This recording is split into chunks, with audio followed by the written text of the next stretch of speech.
The day I bought the Grand Marina Hotel, everyone thought I was making a huge mistake. Maybe they were right. The Grand Marina Hotel was once beautiful, but now it was losing money fast. The reviews were terrible, and the staff had lost hope. But Grace Shin, my mentor for 15 years, had believed in me. Before she passed away, she made me promise I'd buy it. I'm Julia Mars, 34 years old. 3 months ago, I was the successful manager of the fancy Riverside Royale Hotel. Now, I own what people call a historic hotel that needs fixing.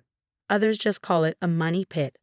When I quit my job, my old boss, Richard Sterling, shook his head. "You're ruining your career," he said.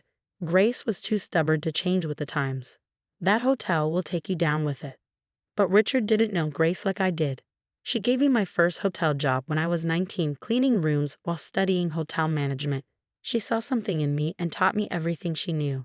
"Hotels aren't just buildings, Julia," she used to say with a smile. "They're places where life's big moments happen. Weddings, reunions, goodbyes, new beginnings. We help people make memories." 2 days before she died, she made me promise two things: to buy the Grand Marina when it went up for sale and to never ever sell it to the Riverside Hotel chain. "No matter what they offer," she said firmly. "There are documents in my office safe. The combination is your birthday."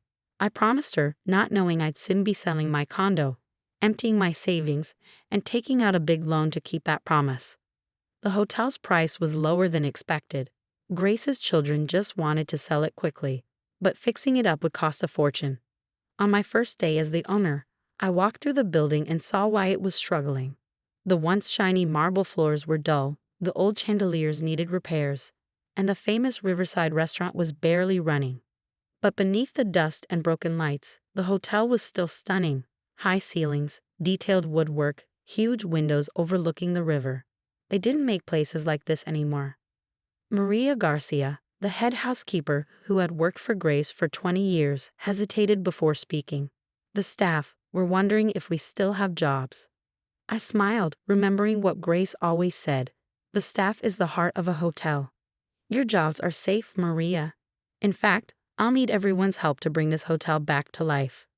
She looked relieved, but there was something else in her eyes. Worry? Fear? Before I could ask, she rushed off to tell the others. I walked to Grace's office, my office now. On the wall, photos showed the hotel through the years. Behind a painting of the river was the old safe. I entered my birthday as the combination, and it opened just as Grace had said. Inside were folders, a USB drive, and an envelope with my name on it. Before I could look at them, my phone rang. Richard Sterling. "Julia, my dear," he said in his smooth voice. "I heard about your big purchase. I just wanted to warn you, Riverside Hotels is expanding. Your hotel's location is perfect for us." I gripped the phone. "The hotel's not for sale, Richard." "Don't be so quick to decide," he said. "That old building is more trouble than it's worth. We're willing to pay a lot, 3 times what you paid." The amount was enough to clear my debts and set me up for life. But Grace's warning echoed in my mind. "I'm still not interested," I said firmly. Richard's tone changed. "That hotel will bankrupt you. And when it does, believe me, it will, our offer won't be this generous." He hung up, leaving me gripping the phone, my heart pounding. Richard Sterling had been trying to buy the Grand Marina for years. Even when things were at their worst, Grace never sold. Now I was starting to understand why. I opened the envelope with my name on it. Inside was a letter in Grace's familiar handwriting. "My dearest Julia, if you're reading this, it means you kept your promise. Thank you. I know this feels overwhelming, but you need to understand why keeping the Grand Marina away from Riverside Hotels is so important. The files in this safe don't just hold the hotel's history. They contain evidence, proof of something Richard Sterling has been hiding for 30 years. Something that could destroy him and the entire Riverside Hotel's empire. Start with the blue folder. You'll understand everything then. Be careful. Some of our staff were placed here by Sterling years ago. They've been spying on me, waiting for the right moment for him to take over. You are stronger than you know, Julia. I chose you not just because you're great at running a hotel, but because you have the courage to face what's coming. The hotel is your shield. The evidence is your weapon. Use them wisely. All my love, Grace." My hands trembled as I opened the blue folder. Inside were newspaper articles from 1993, police reports, financial records, and photographs. As I read, my stomach twisted. What Grace had discovered about Richard Sterling and his hotel empire was worse than anything I could have imagined. A knock at the door made me snap the folder shut. Thomas Fuller, the maintenance manager, stood there with an unreadable expression. "Everything okay, Mrs. Martinez? We noticed Mr. Sterling called." His tone made me remember Grace's warning. Some staff were working for Sterling. How long had Thomas been here? I struggled to remember. "Just a quick call," I said lightly, sliding the documents back into the safe, welcoming me to the business. He nodded, but his eyes lingered on the safe a little too long before he left. I exhaled slowly, my mind racing.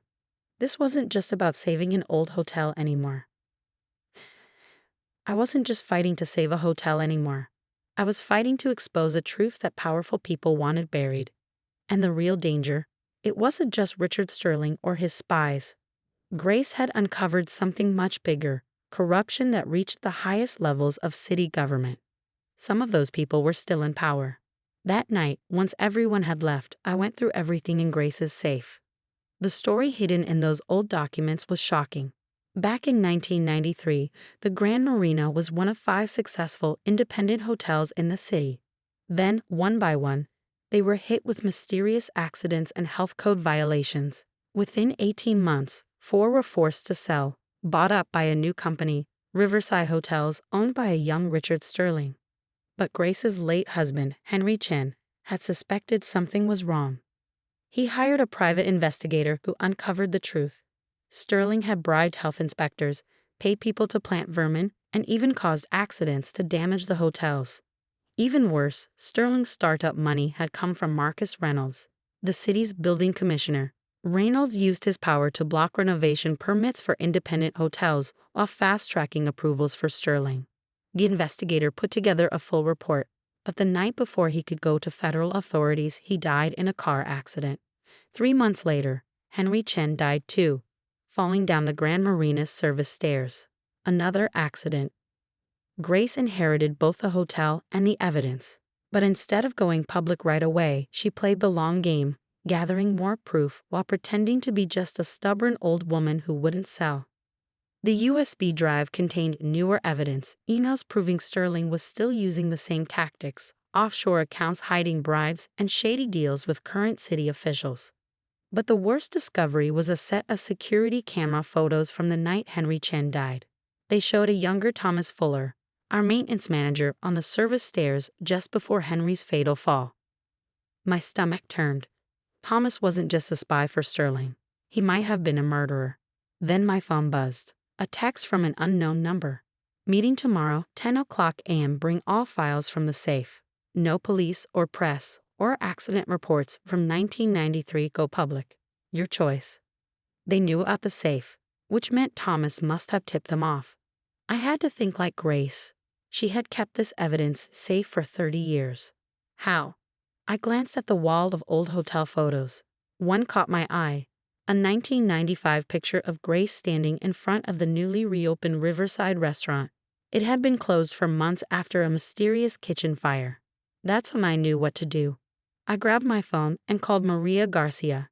She answered right away. "Mrs. Martinez? Is everything okay?" "Maria, how long have you worked here?" 23 years. Since just after Mr. Chen died. Grace, she saved me, gave me the job when... She hesitated. "There's something you need to know." An hour later, I had the full story. Maria had worked at one of the hotels Sterling had taken over. She had seen one of his stage accidents but had been too scared to speak out. Grace had hired her, protected her, and kept her statement safe. "There are others," Maria said. "Former staff from all the hotels Sterling bought. Grace kept us close, kept us safe, until the right time came." I spent the rest of the night making calls. By morning, I had statements from 15 former employees, all with the same story. Sterling's empire had been built on sabotage, corruption, and fear. And now it was time to bring it down. At 9:45 a.m., I walked into the grand ballroom. Thomas Fuller was already there, along with 2 men who looked like Sterling's lawyers. "The files," Thomas demanded. "Right here." I said, holding up a USB drive. But we should wait for the other guests first. What other? Before he could finish, the ballroom doors swung open. Maria led in a group of people, former hotel employees, all carrying documents. Behind them came an FBI team from the Public Corruption Unit responding to my early morning call. The lead agent stepped forward. Thomas Fuller, you're under arrest for the murder of Henry Chen and conspiracy to commit fraud. As the agents cuffed Thomas, Richard Sterling stormed in, red-faced with fury. You have no proof, he shouted. Actually, I said calmly, we have 30 years of proof. Grace Chen spent decades collecting evidence. Every bribe, every stage accident, every crooked deal. And more importantly, she protected the witnesses you thought you silenced. I gestured to the former employees. They're all ready to testify. Sterling's anger turned to panic. You'll regret this, he hissed. I have powerful friends. Commissioner Reynolds. I smiled. Check your phone, Mr. Sterling. The news is already everywhere. The fallout was massive. Sterling and several city officials were indicted. The Riverside Hotel chain collapsed as the truth came out. But the Grand Marina, we thrived. The case brought us national attention, and the settlement money from Sterling's assets helped restore the hotel to its former glory. Every chandelier was rewired, the marble floors polished, the Riverside restaurant became the hottest spot in town. Most importantly, we kept what made the hotel special, its people. The staff Grace had protected became part of its legacy, a reminder of her courage and foresight. A year later, at a memorial gala for Grace and Henry Chen, the new mayor declared the Grand Marina an official city landmark. Maria found me later on the terrace, watching the sunset over the river. Grace would be proud, she said softly, not just of the hotel, but of you. You're like her, a long game player. I touched the jade pendant Grace had left me. She had taught me that success isn't just about business, it's about protecting what matters. People, principles, and truth. Yesterday, I found a note Grace had tucked into an old guest book. Hotels are more than buildings. They witness history. The Grand Marina survived corruption, and now stands as proof that patience, courage, and truth will always win. Keep its stories safe. Keep its people safer, and never stop believing in justice. I framed the note and hung it in my office. Next to it, I left space for new photos, new stories, new victories. Because Grace was right. Hotels aren't just buildings.